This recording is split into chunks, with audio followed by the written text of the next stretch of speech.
What's up, guys? It's Noxie with Red's Detail Company. As promised, we're going to fulfill all of the new products that were released on behalf of CarPro this year at 2024.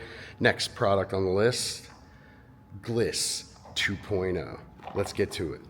So originally designed as a top coat, and essentially that's still what it is primarily, but it brought a couple new things to the market with this particular product. One of them, and more importantly I want to highlight, is a word called oleophobic. We've heard hydrophobic, we've heard hydrophilic. What is oleophobic? Simply put, oleophobic is a product or a material that is designed to resist oils. How does that break down to us?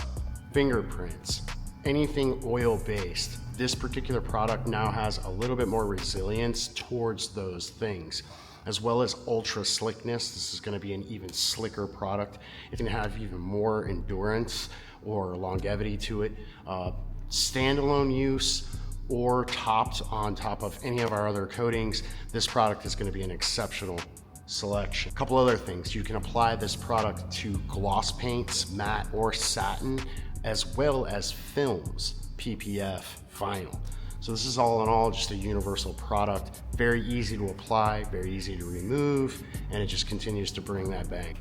Make sure to check it out. If you're interested, you can visit carpro-us.com and pick up your bottle. Thanks for watching.